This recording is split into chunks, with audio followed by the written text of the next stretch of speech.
maa min bɛ Mali kɔnɔ min bɛ Mali kɔ kan ni nin dana in gosira o bɛ radio Jɛkafɔ de lamɛn i k'a dɔn dalu caman b'a la Joyce Seydou e yɛrɛ fɛ o mɔgɔw bɛ Jɛkafɔ lamɛn mun kama ni nin dana in gosira dɛ an ka kunnafoni ye lɛgɛsɛ ye kɛnɛ don nisɔndiya b'a la galabu b'a la wa fasoko b'a la ni dama don koyi Joyce Seydou ni nin dama don o tuma mɔgɔw k'u labɛn kunnafoni sɛbɛkɔrɔ bɔlen bɛ bi min ye nɛgɛw kɛrɛfɛ a to a ye ko Ahmed Jakite n'ale ye wuli ka jɔ kɛ ka yamaruya di kunnafoni an b'a dakolo walo Jɛka Pub k'a ka feerefɛnw lakodɔn Bonɲɛ laban ye boli ye siga t'o la bala cogo bɛ di dɛ Joyce Seydou dusumango tɛ fa togoni na Joyce Seydou yanni to suma cɛ ale bɛ wuli k'a kɔ kɛ bɔ ye n bɛ bɔ ni sɛbɛn ye sɛbɛn min n'u k'a ma ko l'indépendant sɛbɛnni kɛba a tɔgɔ de ko Musa Sayon Kamara Musa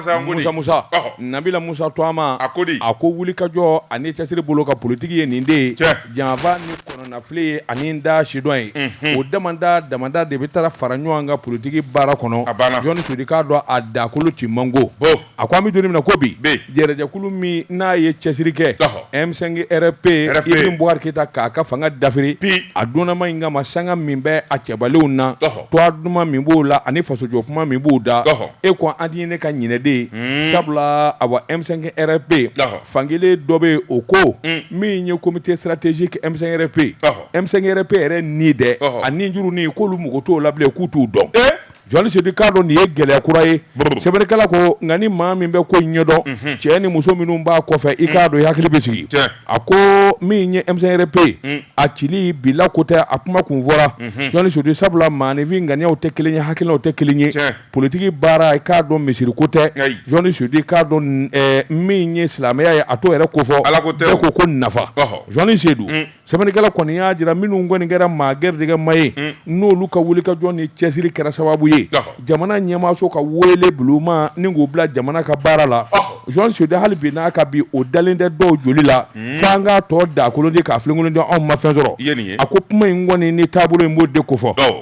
Joyce Seydou M5 RP jɛkulu in i k'a dɔn k'a fɔ min ye awɔ comité stratégique o min ye o ninjuru yɛrɛ ye anw tɛ nin dɔn bilen wa ninnu ka kuma an t'a jate an tɛ nin kuma in bato Joyce Seydou k'a dɔn nin kɔni ye filiba ye fili min ni maa si den kelen t'a ko ɲɛdɔn a ko a bɛrɛta Joyce Seydou k'a dɔn M5 RP i k'a dɔn bonyaba de tun b'u ka jamana in kɔnɔ nka kabini fanga kɔni sɔrɔ la don min Joyce Seydou i bɛ k'a ka fanga dafiri ala ye diɲɛ don o don da i k'a dɔn a jɛrɛjɛkulu mɔɔw i b'u ka ŋaniya ni hakilina dɔn ni dɔw ma ɲɔgɔn dasi dɔw bɛ ɲɔgɔn kɔrɔfɔ Joyce Seydou k'a dɔn dɔw bɛ ɲɔgɔn buru jafu Joyce Seydou k'a dɔn nin damada kɔnɔ nana jira cɛ ni muso minnu b'a kɔnɔ hakilina min b'u la ani taafa min b'u la ni dun ko awɔ comité stratégique o bɛ Choguel ko fɔ Choguel dun bɛ yɔrɔ min na bi M5 RP maa tɛ a ka parti o maa tɛ bilen jamana ɲɛmaa de don Joyce Seydou k'a dɔn a bɛ jamana baara kan ka kɛ hakilina ni bonya fɛn o fɛn bɛ yen o kan ka da Choguel ko kala Mayiga kan Joyce Seydou non tu fais erreur il est le président du comité stratégique du M5 mais à t'o la bilen président du MPR oui a t'o la bilen wa il préside hali sini sɔgɔma a bɛ réunion kɛ M5 siège la j'ai pas demandé ton avis oiseau de mauvaise augure non pas mauvaise moi j'ai pas demandé ton avis laisse-moi lire mon journal. Toi, tu es un politicien, je ne le suis pas. Non, ne t'es pas faire. Moi, je te donne l'information. Choguel est le président du comité stratégique du M5. Joyce Seydou. Il préside les réunions jusqu'à le contraire. Joyce Seydou. C'est moi qui ai la voix. C'est pour lui. Joyce Seydou. Radio Bara. Mi ni ngala no ko ede ngala. Iyen zora la imen zora la. Ni zora la. Wanda ndo wa ote. Merci. E ko de fati la. M5 répéta Choguel le blewa. Utadowa. Utate. A ka parti MPR Utadowa alors mais ben so so la fana cogo di parce que kuru minnu b'i kɔnɔ tu vas pas le faire avec moi hein? Non kuru tɛ ne kɔnɔ je te tiens informé a balila de non ayi a ma y'i tɔɔrɔ de a man tɔɔrɔ non Allah la hawla wala a sigilen kɛlɛ a kɔgɔmanen i bɛ fɛ ka Choguel de c'est moi M5 ko a senda la a bɛɛ ye Choguel ta ye non qu'il le veuille ou pas là. Écoutez, bi, ni be parti de la Nicolas président, parti d'Aïebléa. Aïe, il quelle jamana de taille. Merci, bon, c'est la même chose, c'est ce que je vais te dire. Mais parti bige John Daï ça. Parti qu'on est éblé, mais parti bige John Daï. ah minnu b'a kɔnɔ olu de ta don ayiwa voilà o ma famuna Joasi Seydou sɛbɛnnikɛla ko a ko ni wulikajɔ ni cɛsiri a ko maa minnu ko u tɛ ayiwa comité stratégie lakodɔn bilen Joasi Seydou k'u sɛbɛ kɔrɔ tɛ sabula olu kɛlen bɛ ka ŋaniyansiri kɛ ka ɲɛsin CNT ma CNT maa minnu dalen b'a kɔnɔ ani wulikajɔ min b'a ka kɛ CNT fɛ i k'a dɔn o wulikajɔ ni cɛsiri o kɛlen bɛ k'u kamana gan kosɛbɛ wa CNT yɛrɛ maa tacogo o fana y'u sɛbɛ kɔrɔ tɔɔrɔ Joasi Seydou i k'a dɔn maa damadɔ min kofɔlen filɛ olu yɛrɛ gɛnnen don ka bɔ M5RP la a bɛ waati jan bɔ sɛbɛnnikɛla ko ɲɔgɔn ye dɔ senfɛ min ye Alhaji Umaru Ture n'o ye Kawural ka ayiwa lasigiden ye Joasi Seydou i k'a dɔn u taara jɛ o de la dɛ k'o sɛbɛn kɔrɔti u ka ɲɔgɔn ye senfɛ Joasi Seydou i k'a dɔn kabini o don M5RP ɲɛmaaso y'a jira k'a fɔ o maa minnu y'o kɛ dɛ u ni ka bɔ parti ka ko la sabula parti sigi ka fɔ don an ka ɲɔgɔn kuma ɲɔgɔnya ka ɲɔgɔn lamɛn n'a kɛra bugɔli ani diyagoya ko ye o tuma aw ni ka bɔ la ka taa kɛrɛfɛ olu maa damadɔ de faralen filɛ ɲɔgɔn kan fana ko comité stratégique k'u t'o lakodɔn Joasi Seydou ninnu ka kuma ti jate maa min gɛnnen don Joasi Seydou k'a dɔn yalima o bɛ se ka kuma cogo di parti to a la walima jɛkulu to a la a ko wulikajɔ ni jateminɛ wɛrɛ bɛ yen Joasi Seydou k'a dɔn nin bɛɛ lajɛlen juguya bɛ Choguel Kokala Mayiga den nɔfɛ i b'a fɔ k'u n'u ma jɛ ka baara kɛ u ma jɛ ka kɛlɛ kɛ ɲɔgɔn fɛ maa bɛɛ lajɛlen bɛ se ka kɛ premier ministre ye wa n'a kɛra cɛ 100 ye n'a fɔra premier ministre ka taa maa kelen wa maa fila maa kelen Ala de b'o sugandi wa jɔnni b'o sugandi nin kun ye sɛbɛn ye an ye min bɔ l'indépendant kɔnɔ a ka bi bɔli la dama tigɛra ne min tɛgɛ don a ti da dosokɔrɔ la sonsoro jogo kɔ bi bɔ ni sɛbɛn ye an ko min ma le témoin seere non e ye kuma donna ne ye kuma donna ye i ka nin dɛlɛ in sama ka bɔ yen ndale jumɛn je te le demande ndale jumɛn a ti da dosokɔrɔ la sonsoro cogo kɔ a sama munna ne je le demande sans rien mais pourquoi parce que c'est moi mina ni kuma kura de ye bon retire ça d'abord c'est moi le chef non ni min d'a kan n'i y'o mɛn i b'a dɔn ko min don n'a ɲini k'o dɔn je l'exige retire d'abord je retire merci tɛmɛ n'a ye bon i bɛna n ye ndale fɔ kun min kama i bɛna dɔn sisan nam Imam Mamudu Diko a ye kɔrɔfɔ minnu fɔ maa sɔrɔ la minnu y'a jaabi n ka ndale kun bɛ waati ne da t'o la Imam Diko n karamɔgɔ don n da t'o la ne ta b'a dɔn n da t'o la ne ko k'i jɔ m'a kɔfɛ n da t'a la n da t'a la bɛɛ n wele kunun k'i ko k'i jɔ mɛ Imam kɔfɛ k'i kana bɔ yen dɛ k'i jɔ yen ko bamu min bɛ fili Subhanallah a kana bɔ n fili n karamɔgɔ jɔlen bɛ a y'a nɛmɛ a kana bɔ n fili n karamɔgɔ jɔlen bɛ Seydou il faut que les gens comprennent anw tɛ dɔwɛrɛ animateur kɔ anw ye jeli ye anw kɔni anw bɛ taa n'a chauffeur yɔrɔ min an bɛ yen bila ni bamu titɔ don o maa alimami a kungo b'a bolo yen ne taara ayiwa naam sɛbɛnnikɛla ko a ko n'i y'a ta k'a lajɛ fɛn min ye Imam Mamudu Diko Badalabukaw ka alimami a ye bɔra ka kuma gɛlɛn min fɔ jamana kɔnɔ kuma gɛlɛn in maa sɔrɔla minnu b'a yɛrɛ kundamana wala minnu b'a ni sanjɛ olu yɛrɛ y'a jaabi dɔw yɛrɛ y'u hakilinata fɔ sɛbɛnnikɛla ko a ko maa saba kunkolo foto bɛɛ Asharafa Ɲɔrɔn Serifu kɛ belebele kunkolo foto bɛɛ fɛn min ye Bangɔninakaw ka belebele n'o ye Ansardini ɲɛmaa ye au conseil islamique président fɛn min ye Usmani Sherif Madani Haidara kunkolo foto bɛɛ wajulikɛla karaki dɔ bɛ yen min cɛsirilen bɛ Maliko la bi n'o ye Imam Muhammed Mayi Watara ye o kunkolo foto bɛɛ nin cɛ saba bɛɛ y'u ka jaabi di Mayi Watara in nɛ ka di dɛ Mayi Watara dɔ y'a ka kuma dɔ jira ne na k'a ye min fɔ ne b'a kɔrɔ dɔn ko mun a ko n'u y'u n'a y'a cunna ko ni maa maa y'i cunna ye seli k'u b'u cu o kunkolo kan o nɔfɛ ne ko ni jɛ ni ko tigi kɛra na sa cɛ o cɛ ma n'i cunna ye seli an m'an ju i nɔfɛ f'i kunkolo kunna o maa kɛmɛ joli ma ayiwa naam je ne sais pas d'accord sɛbɛnnikɛla ko a ko n'i y'a ta k'a lajɛ fɛn min ye Imam Mamudu Diko ye min n'a kun tɛmɛnen bɛ fɔlɔ k'a kɔlɔsi k'a fɔ jamana kanuba don sɛbɛnnikɛla ko o don ni bi tɛ kelen ye sabula jalaki caman binnen b'a kan maa fɔlɔ min bɛ n'o ye jaabili kɛ a ka kuma cɛjugu in fɔlen kɔfɛ o de ye Ɲɔrɔn Serifukɛ ye Ɲɔrɔn Serifukɛ a ka kalandenw a n'a kɛrɛfɛmaa minnu bɛ olu y'a ɲininka yala kuma min fɔra a ye kuma in mɛn wa a ko a ye kuma in mɛn yala a ka jaabi ye mun ye Ɲɔrɔn Serifukɛ ko a ko fɛn min ye colonel ye u bɛ baara min na jamana ye ka jamana danbe segin a ma k'an bɔ tubabu ni juguw bolo a ko ale b'o de fɛ wa kabi don min n'a ko a bɛ colonel fɛ ka n'a bila bila a ko ale hakilina ma yɛlɛma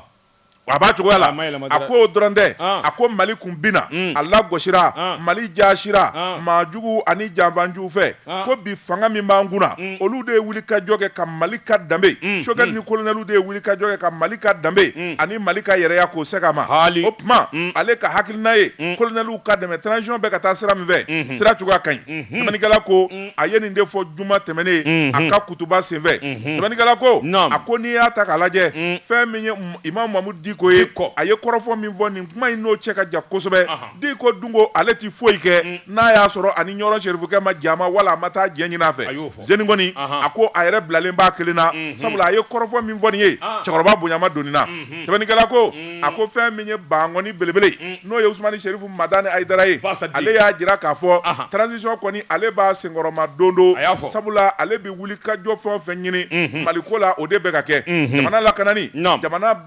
burujali dabilali jamana armée dɛmɛni ale b'o baara la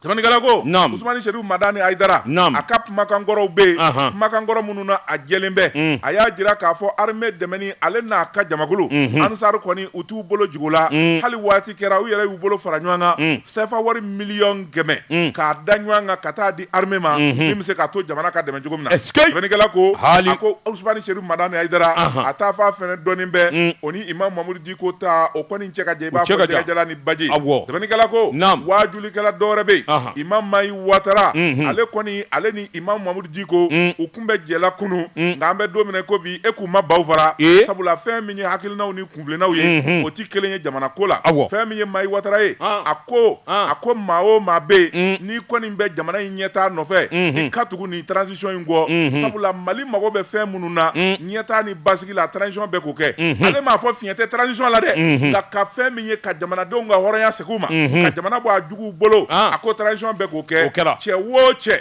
n'i ko k'i bi transition janfa k'i bɛna maaw su ko ka maaw hakili sa k'u naamu ka tugu i kɔ ko n'i ko i b'i cunu ye k'u b'u ci i nɔfɛ ka t'i k'a kari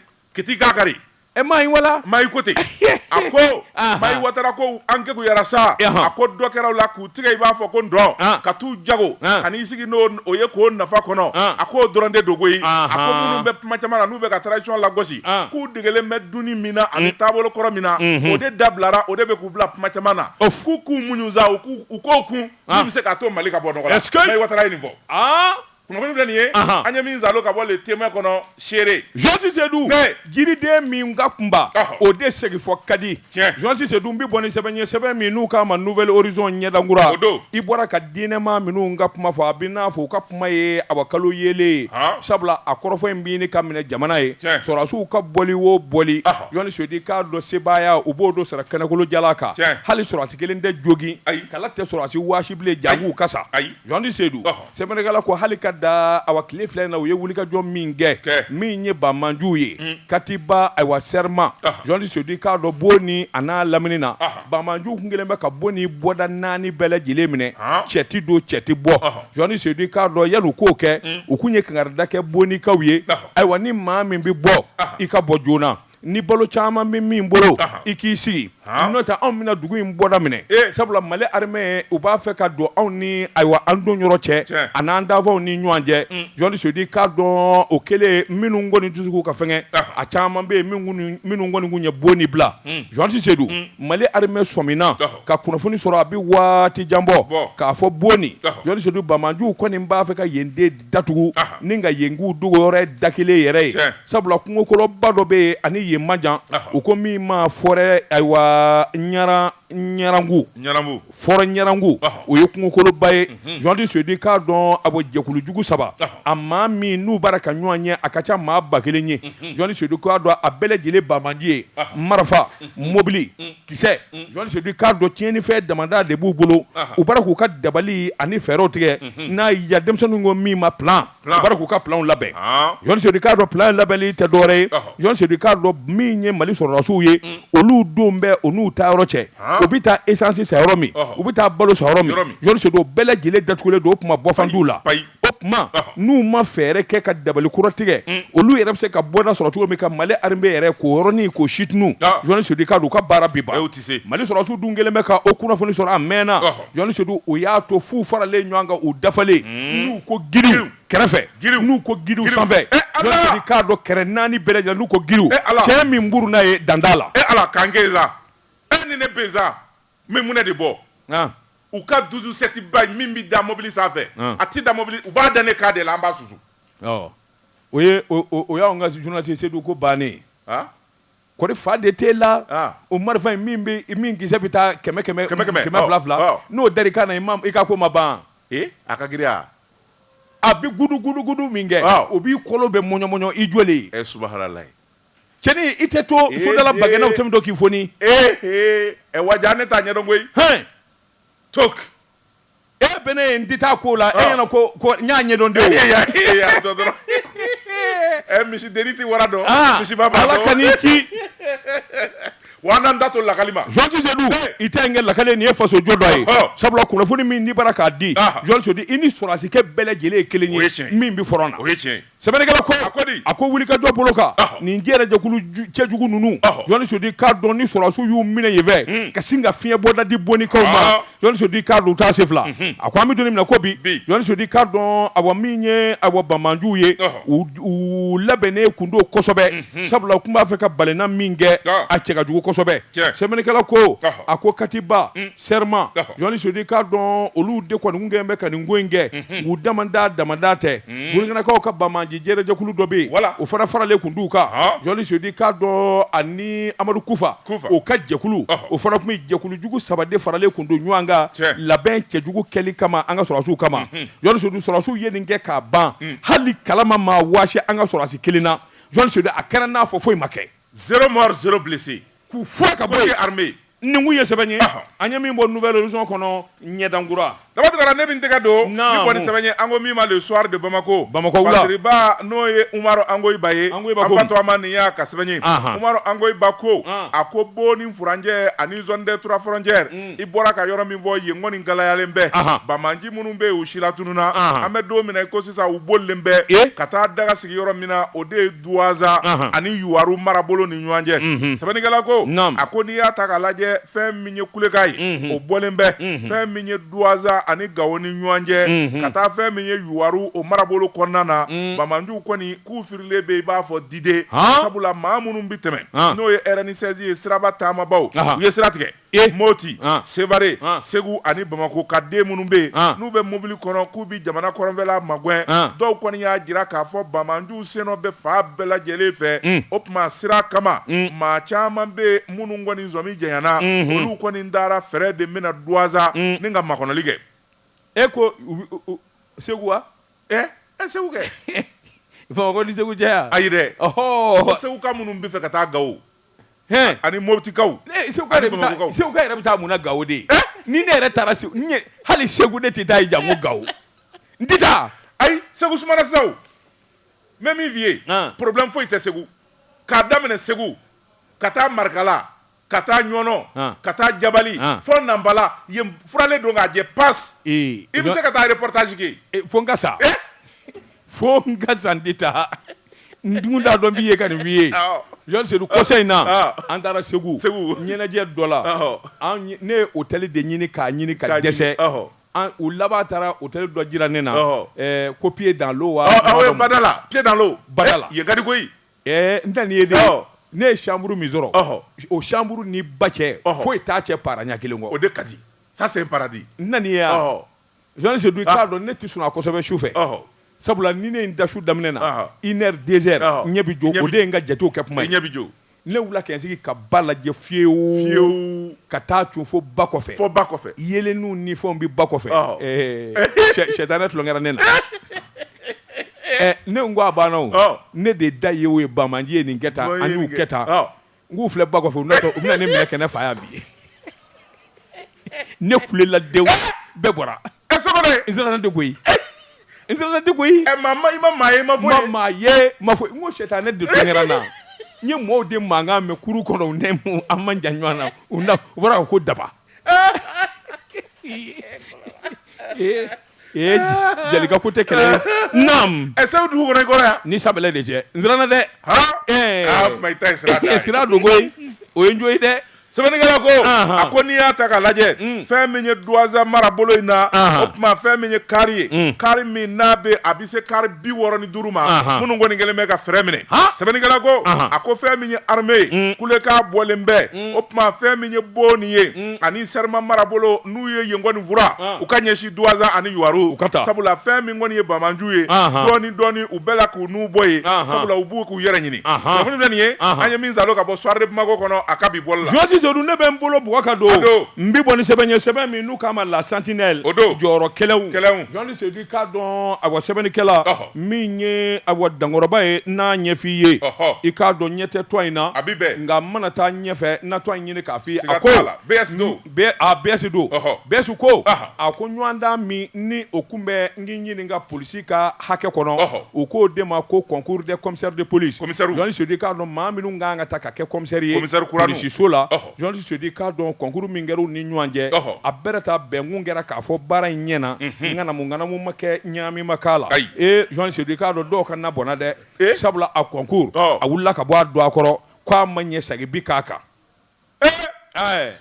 n k'u bɛ formation na ka ban u ye 6 mois kɛ kalan na la section administrative de la Cour suprême a annulé les résultats du concours des commissaires de police au titre de l'année 2021 suite à une plainte introduite par un groupe de 7 jeunes sous-officiers. Écoute, Cour suprême yɛrɛ je n'invente pas, hein. Ni ne ye fɛn o fɛn f'i ye n b'a kalan journal de la.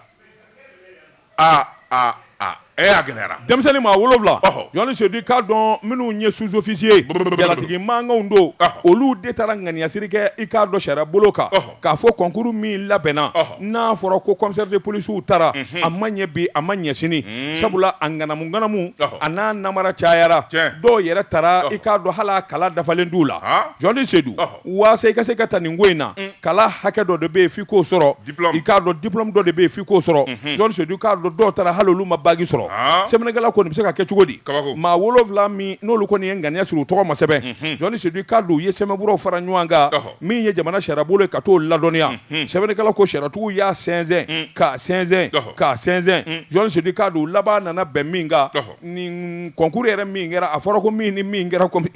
ala u ye mɔgɔ ka na bɔn koyi i welela k'i bɛ formation yɛrɛ la n'a fɔra ko concours bɔra a ma i ka na ma bɔ nin gɛlɛyara koyi commissaire kuraw dɔw ye muso furu ka ban wa a dabilala dɛ jala farala ka b'u kan na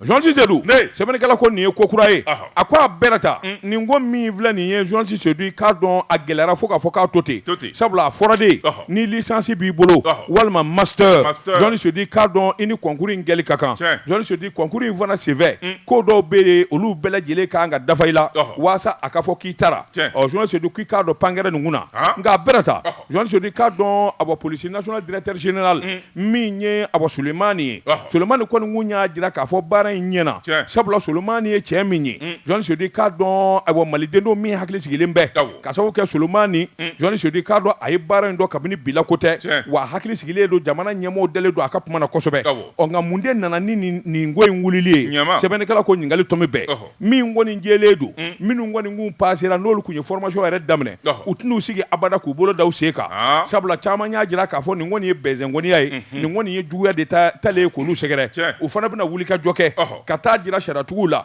kuma minnu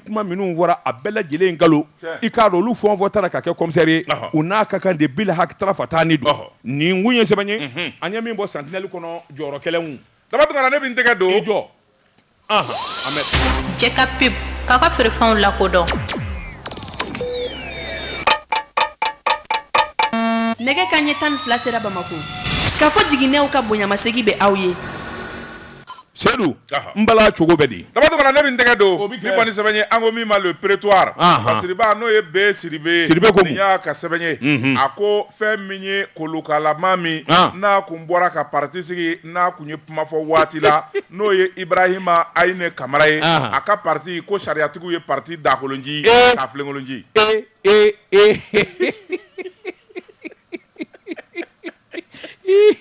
parti dissous ni est-ce que nin don siɲɛ fɔlɔ yɛrɛ Mali kɔnɔ Mali kɔnɔ nam sɛbɛnnikɛla ko a ko n'i y'a ta k'a lajɛ Mali parti politique u ka ca i b'a fɔ n dɔn dɔ tigɛra ka bɔ parti politique kunnama na sabula fɛn min ye Ayina Ibrahima Kamara ye ale kun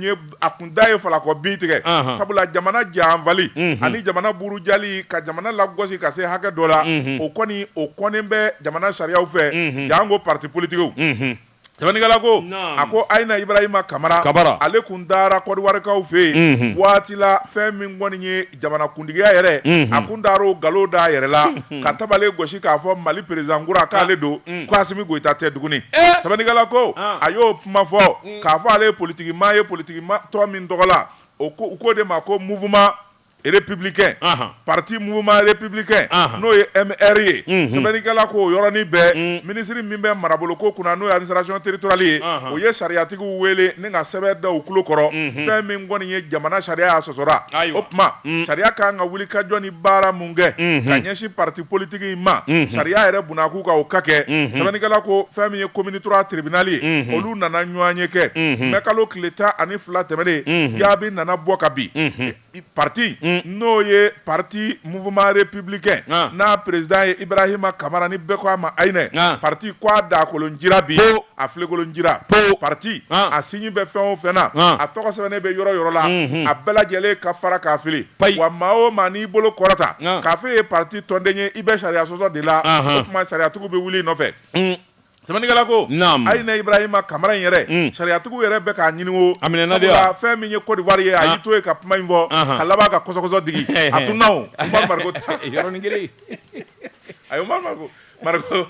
Mariko ta ɲɔgɔnna kɛ a jo sɛbɛnnikɛla ko a ko n'i y'a ta k'a lajɛ récépissé min b'a bolo numéro 005 MATD DGAT mars kalo tile 25 san 2019 o farala k'a fili Ayina Ibrahima Kamara yɛrɛ Côte d'Ivoire kaw yɛrɛ bɛ k'a ɲini a yɛrɛ tunnen bɛ dɔw ko a bi Benin dɔw ko a bi Somali fɛn min ye maa caman kɔni ye o kɔni da bɛ ka dɔ de fɔ a ka ko la a taa yɔrɔ dɔnnen tɛ an bɛ don min na ko bi sariyatigiw kɔni bɛ k'a ɲini cɛ o cɛ n'i y'a sɔrɔ mandat d'arrêt de b'a nɔfɛ i k'a ɲɛnama mina k'a siri denw kana di sariyatigiw ma u k'u mago b'a la kunnafoni filɛ nin ye an ye min zalo ka bɔ le prétoire kɔnɔ a ka bi bɔli la Jean Sedou bɛ bɔ ni sɛbɛn ye sɛbɛn min n'u k'a ma le témoin sɛrɛ Jean Sedou k'a dɔn a bɔ wuli ka jɔ bolo kan min ye Amidou Keita nin y'a ka fasiri ye cakɛda min n'a wakilu donnen bɛ terrainko la Jean Sedou k'a dɔn terrainko yanni sɔɔni Ala bɛna fara an kan i k'a dɔn terrain mankan nabɔ sa Ala ni ministre muso min n'ale bɛ ayiwa taama kunna min ye madame Damɛlɛ i k'a dɔn o do koyi i tori dɔnko la o Madina si sɔgɔ o de bɔr'i kɔnɔ Madina tɔgɔ de bɔlen filɛ kɔnɔ mais une femme battante comme ça là ni ɲɔgɔn na muso baarakɛla o tɔgɔ bɛ bɔ maa kɔnɔ wa voilà c'est ce que je voulais wallahi c'est ce que je voulais que tu dises Jean Sedou n'i y'a mɛn tubabukan na sɔrɔsiw bɛ ne kɔrɔkɛ tun bɛ nin fɔ fumisi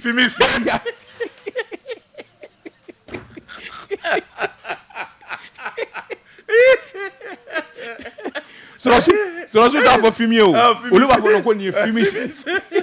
Ala ka hinɛ n kɔrɔkɛ la na kunkari ɲɔgɔn na sisan n y'a dɔn k'i bɛna nin de fɔ fɛn min Segu ka don a bɔra n'a ye Segu ye n tɛna nin ye de a bɔra n'a ye Segu ye ale yɛrɛ Segu ka den don ka wolo ka mɔ Segu Segu ka don e tɛ fumisi ya e ɲinɛ Madina tɔgɔ kɔ min ɲinɛ o kɔ cogo di n ko nsoma de don ni baaraba in na terrain kura saba bɛ nalen c'est ma petite sœur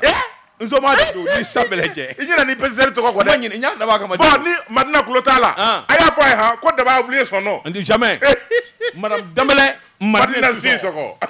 Jean Sedou Madinɛ ani ministre dɔw kun ye taama kɛ ka taa Russie jamana na Mali gɛlɛya min b'an bolo a caman bolo dara Madinɛ y'i sɔn ni dafɛn min ka kosɛbɛ o ye Mali terrainko ye Jean Sedou k'a dɔn Mali terrain jɔlen don a bɛ san caman bɔ terrain daɲa arayi daɲa dabali ni fɛɛrɛ daɲa Jean Sedou k'a dɔn maa dama min dahirimɛ donnen bɛ terrainko la i k'a dɔn a fanga ka bon kuma in fɔ Russie jamana na cakɛda dɔ bɛ yen u k'a ma Trading House STM olu ka baara tɛ foyi ye fɛn o fɛn n'a bɛ pan walima a bɛ kolonkolon dugukolo sanfɛ ni bolimafɛnko don Jean Sedou k'a dɔn olu ɲɔgɔn na t'o la diɲɛ buna ko sanfɛ payi olu ko an bɛra ka min kɔnɔ o ye nin ye Madinɛ i ɲɛji cɛ Mali ka terrainko a ɲɛnabɔra Mali ka terrainko i k'a dɔn a na taama terrain mankan bɛ bɔ fo n'i ko yɔrɔ min man di Mali kɔnɔ an bɛ terrain walankata ka taa jɔ yen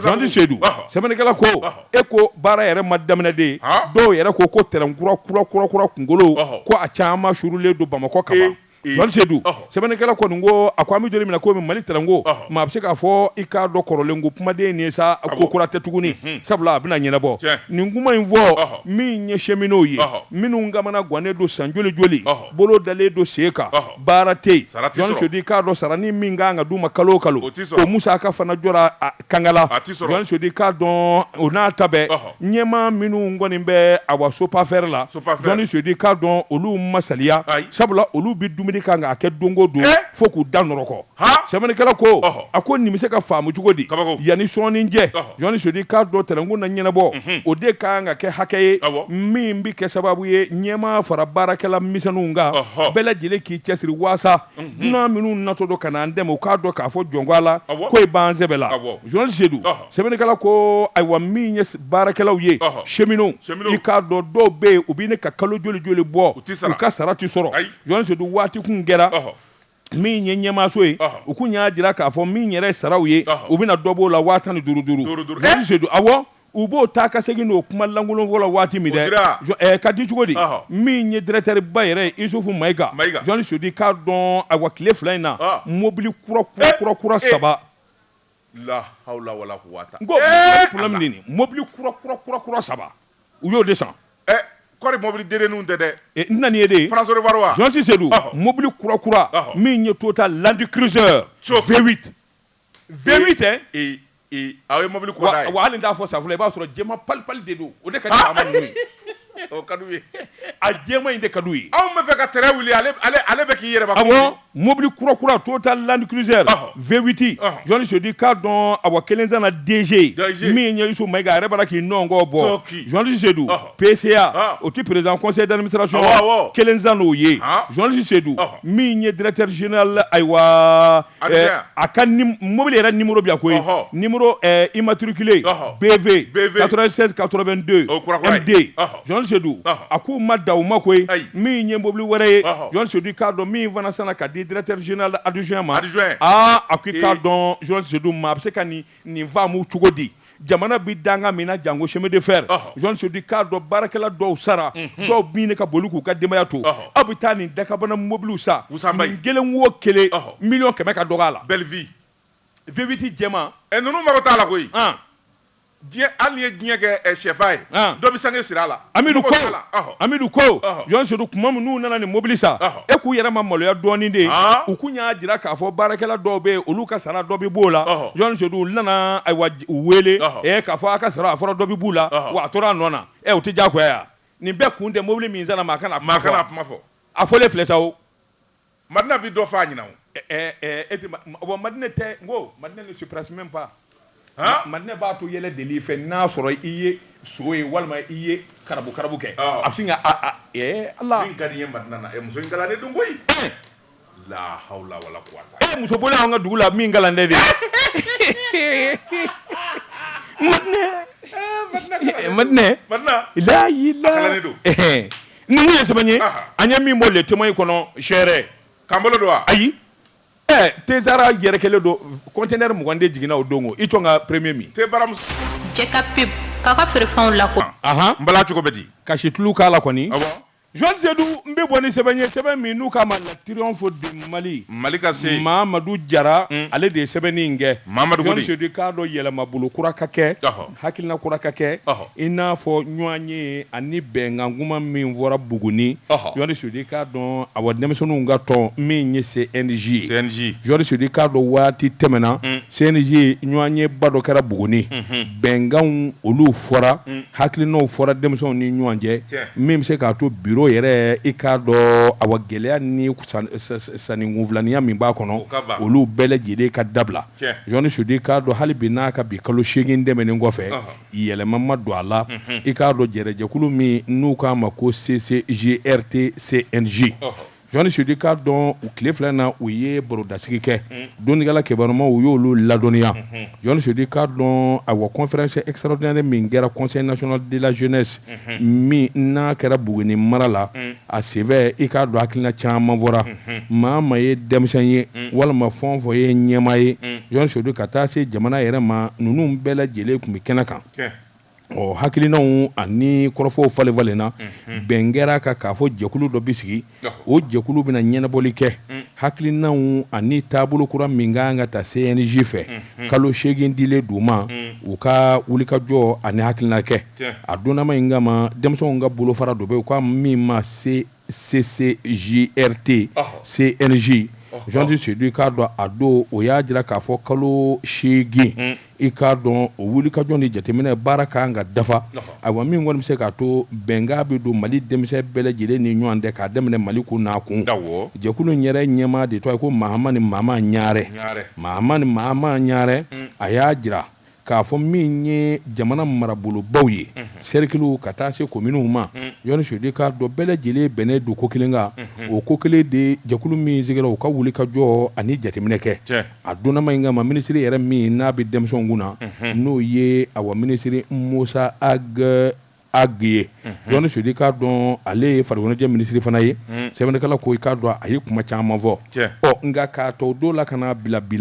kalo 8 min bolo dara o tɛmɛna fo ka tɛmɛni wɛrɛ kɛ Jean-Di Seydou hali bi n'a ka bi taama bɔ sisi ma bɔ sɛbɛnnikɛla y'a jira k'a fɔ min kɔni a denmisɛnw ka nin jɛkulu in ye u kɔni y'a jira k'a fɔ sarakisɛw ani taabolo bɛɛ lajɛlen sɔsɔlen don o kuma ni hakilinaw ma ɲɛnabɔ fara ɲɔgɔn kan min fɔra ni o ma kɛ sabatifɛn ye i k'a dɔn min ye Michel Ɲare ye n'o ye n ɲininka Mahama ni Mahama Ɲare ye a n'a jɛɲɔgɔnw y'a jira k'a fɔ i k'a dɔn baara ma dafa dɛ kalo 8 tɛmɛna wulikajɔ ma boloda taabolo ma boloda fo maa damadɔ talen bɛ i k'a dɔn olu kɔni bɛ wusanbayi la ani denmisɛnninw to a la kuma o kɔni ye kɛwale min n'o tɛ ɲɛ abada o tuma olu ka jɛrɛjɛkuru a kɛlen bɛ ka tabale gosi ka welewele da kɛ jamanadenw ye i k'a dɔn ɲɛnawoloma min ye ka denmisɛnw bɔ ɲɔgɔn na kɛwale cɛjuguba don min bɛna n'u cɛ farafarali ye nin kun ye sɛbɛn ye an ye min bɔ le triomphe du Mali kɔnɔ a ka bi bɔli la Tabatangara ne bɛ n tɛgɛ don min bɔ ni sɛbɛn ye an ko min ma le soir de Bamako wula Siriba n'o ye Laya Jara ye nin y'a ka sɛbɛn Laya Jara ko jamana faamaw yɛrɛ fililen bɛ ɲɔgɔn ka yeta ma projet belebeleba dɔ dala min ni projet in nafa ka bon kosɛbɛ ni CFA wari miliyari 2 o de bɛna taa don a la Kayi marabolo la sɛbɛnnikɛla ko a ko n'i y'a ta k'a lajɛ projet min ko don o de ye k'a fɔ fɛn min ye projet herbe éléphant o ye bin dɔ de ye min n'a bɛ sɛnɛ ni bagan dumuni don n'a nafa ka bon kosɛbɛ sabula a siri kelen o bi feere dalasi 200 fɛn min ye kabi a sanyɔrɔ la sɛbɛnnikɛla ko i bɛ bin dɔn a ko ayi i bɛ bin dɔn ayi ngolo de don ngolo façon in dɔ de don ngolo façon in dɔ de don bin jamajanba anw kɔni Segu jamana anw k'a ma ko ngolo an yɛrɛ b'a wele ko ngolo a ka di baganw data ayɔ sɛbɛnnikɛla ko a ko a sɛnɛcogo ɲuman fɛn min y'a projet ye maa dɔw de nana n'a hakilina ye jamana kɔnɔ sɛbɛnnikɛla ko jamana faamaw y'a dɔn k'a fɔ nin ye kokɛta ye nafolo min kan ka don a la o kan ka bɛn o CFA wari miliyari 2 ma sɛbɛnnikɛla ko wulikajɔ nana kɛ maa minnu ye hakilinaw ta tɛgɛnɔbila nana kɛ nafolo kun fɔlɔ yɛrɛ dɔw y'a jira k'a fɔ o bɔra CFA wari miliyari 1 sɛbɛnnikɛla ko a ko minisiri minnu kan ka waleya an bɛ don min na ko bi transition kura sigilen kuma de cayalen bɛ sabu minisiri 3 minnu ka yeta kɛlen tɛ kelen ye ministre du développement rural Modibo Keita ani a ka ministre délégué élevage pêche n'o ye Yuba Baye ka taa fara ministre des sports n'o ye Musa Atayeri ye nin bɛɛ ko projet ale ka département de ta ye bɛɛ bɛ k'a sama ka t'i fa fɛ bien soyons francs fɛn o fɛn n'a bɛ bɔ dugukolo la ka yɛrɛkɛ jɔnni kan k'i occuper o la dugukolo la ka yɛrɛkɛ ça c'est le ministre du développement rural merci nin balankundaw ce projet là c'est pour Modibo Keita mais il y a l'élevage et la pêche n'empêche n'empêche mɔnikɛlaw fɛnɛ b'a la n'empêche i y'a mɛn bagan bɛɛ bi dun bagan bi sɔkala don a bi ɲɔkala don ministre de y'a sɛnɛ o ministre de l'élevage et du développement c'est ça mais denmisɛnw de b'a ci kɛ fɛnɛ ça c'est la jeunesse voilà mais bon a kuma ka ca dɛ a ka ca sɛbɛnnikɛla ko a ko n'i y'a ta k'a lajɛ maa minnu bɛ yen n'olu ye maa koloma ye malidenw don minnu hakili ka bon kosɛbɛ olu de hakili miiri k'a fɔ ni nin projet in nana jamana kɔnɔ a bi fisaya sɛbɛnnikɛla ko a ko projet in nafa ka bon kosɛbɛ sabula cakɛda min bɛ n'o ye Shinden emploi olu de y'a wuli ka jɔ na hakilina sɔrɔ n'a baara la fɛn min ye Kayi marabolo ye sigi kɛlen don k'a fɔ fɛn min ye Kayi marabolo ye fɛn min ye baara 500,000 ye o bɛna dayɛlɛ Mali fanda 4 bɛɛ maa 300,000 o de bɛna ta baara la min n'a nafa ka bon jamana fanda 4 bɛɛ lajɛlen fɛ sɛbɛnnikɛla ko farafinna bi sogo fɛn min na o de ye nin ye sabula fɛn min ye projet sɛndɛni ye a ka wuli ka jɔ n'a ka baara ye dun ka fa bɛ se ka sabati cogo min y'an ko bagan maralaw fɛn min ye mɔnikɛlaw ani jɛgɛ maralaw bɛɛ lajɛlen b'i ta sɔrɔ a la sɛbɛnnikɛla ko a ko projet in kɔni a wuli ka jɔ a n'a cɛsiri kɛlen bɛ gwɛlɛya ye sabula n'i ye ministres ta k'a lajɛ u yɛrɛ dama ni ɲɔgɔn cɛ fadenya n'Ala ma ja kɛ o bɛna kɔlɔlɔ siri projet in na projet min n'a kɛbaaw ye maa jolen ye sabu dɛmɛbaaw b'u la n'o ye partenaires ye sɛbɛnnikɛla ko hectare 300 o de ye kunfɔlɔ ye min n'a kan ka boso Mali fan bɛɛ lajɛlen fɛ min bɛ se k'a to projet in ka cɛru sɛbɛnnikɛla ko baara kunfɔlɔ bɛ kɛ Kayi min na ale bɛna tɔnɔba de sɔrɔ o de kɛra sababu ye fɛn min ye jɛkulu minnu farala ɲɔgɔn kan n'olu bɛna projet nafa sɔrɔ n'o ye fédération ye fɛn min ye jɛgɛmɔnaw ta hali turutotigiw ta nin bɛɛ lajɛlen de bɛna bayɛlɛma ni k'a kɛ bagan dumuni nafama ye nin bɛɛ lajɛlen da bɛ projet in na sɛbɛnnikɛla ko a ko fɛn min ye projet ye ni jama kɛ projet in bɛna tiɲɛ Ala ni ministres yɛrɛ ka ɲɔgɔn faamuya baliya ani bɛɛ lajɛlen b'a fɛ k'a bila i yɛrɛ ka tɔnɔ kɔnɔ o de bɛna kɛ gɛlɛya ye n'o tɛ maa minnu bɛ projet ɲɛfɛ maa sɛbɛw don hakilimaw don u y'a ɲɛɲini k'a dɔn k'a fɔ nin bɛ se ka kɛ sababu ye ka jamana bɔ nɔgɔ la premier ministre n'o ye docteur Choguel Kokala Mayiga ye fo ka se jamana kuntigi ma colonel Asimi Goyita kulekan bɔlen b'u la projet in bɛ se ka dɛmɛ cogo min a ɲɛtaa ka sabati sabu a nafaba de bɛ jamana kan kunnafoni filɛ nin ye an ye min salo ka bɔ le soir de Bamako kɔnɔ a ka bi bɔli la John Seydou bɛ bɔ ni sɛbɛn ye sɛbɛn min n'u kama la kɔlɔnba John Seydou k'a dɔn sɛbɛnni kɛba a tɔgɔ de ko Fatumata Te Jawara Fatumata Te Jawara Damangile a ko wuli ka jɔ ni cɛsiri i k'a dɔn cakɛda min n ka baara ɲɛsinen bɛ sida bana kɛlɛli an ka jamana kɔnɔ u k'o de ma ko Arcade santé plus John Seydou k'a dɔn a ka cɛsiri ni wuli ka jɔ min ye mɛkalo in tile 23 tile 24 u ye ɲɔgɔn ɲɛ boloda duntigɛla kibarumaw ma John Seydou minnu wakili donnen bɛ i k'a dɔn kunnafoni dili la ayiwa banaw ani furakɛliw bolo kan John Seydou k'a dɔn u ye ladɔnniyali kɛ kɔsa in na min ye jɛsen ni jamanaw ye bɛn kɛra i k'a dɔn fura kura sɔrɔla i k'a dɔn sida bana na o ko min ma ko PrEP n'a y'i ja fɔ ko PrEP John Seydou k'a dɔn PrEP o fura min ni jɛsen ni jamana bɛɛ lajɛlen bolo bɔlen don a nɔfɛ John Seydou k'a dɔn Mali i k'a dɔn a y'a ta sɔrɔ nin na sabula wuli ka jɔ ni cɛsiri maa minnu bɛ projet in ɲɛmaya la i n'a fɔ a ɲɛma dɔgɔtɔrɔ Aliyu Kulubali John Seydou k'a dɔn a camanba de taara ka na a jɛnsɛn Mali kɔnɔ a ko PrEP John Seydou k'a dɔn fura kura don min kɔni ni a faamuyara k'a dɔn a fura kɔni a nafa ka bon kosɛbɛ sida bana kunbɛli a n'a kɛlɛli ma John Seydou k'a dɔn fura in sɔrɔli Mali fɛ a ko dɔ wɛrɛ t'a kɛ fo a bɔ cakɛda minnu ka baara ɲɛsinnen bɛ a bɔ sida bana kɛlɛli ma olu ka wuli ka jɔ ni cɛsiri donnikɛla kibaruma minnu kɔni bɛ kɛnɛ kan a ɲɛfɔr'u ye John Seydou k'a dɔn bana cɛjuguba min n'a ye ɲɛ wuli k'a jɔ a sen kan hali bi n'a ka bi maa caman b'a la olu ɲinɛnen don a kɔ John Seydou i k'a dɔn o du kun tɛ a ko n'i y'a ta k'a lajɛ bana in yɛrɛ a fanga ka bon yɔrɔ min na kosɛbɛ o ye a wa cɛtɛmusotɔw ye olu furanjɛ John Seydou k'a dɔn n'o ye gɔrɔdigɛniya ye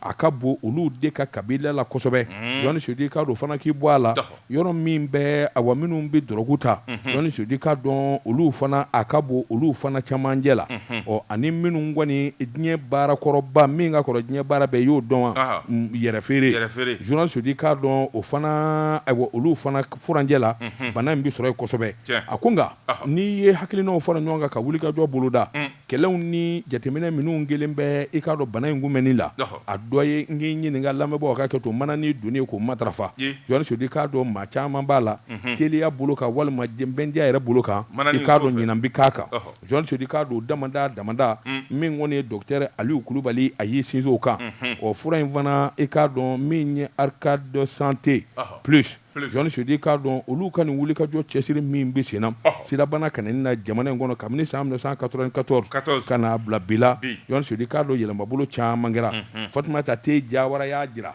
Kɔlɔnbo kɔnɔ a ko docteur Aliyu Kulubali a ka wuli ka jɔ ni jija kɔni kɛra sababu ye Mali kɔni ka damatatɔ sɔrɔ nin fura kura in na u ko min ma ko PrEP PrEP nin kun ye sɛbɛn ye an ye min bɔ Kɔlɔnbo kɔnɔ a ka bi bɔli la daba tungara bita an b'a bila yan san'an k'an kɔ don ɲɔgɔn na foli ani tanu an b'o ta ka lase Bosofala commune cɛ ani muso bɛɛ la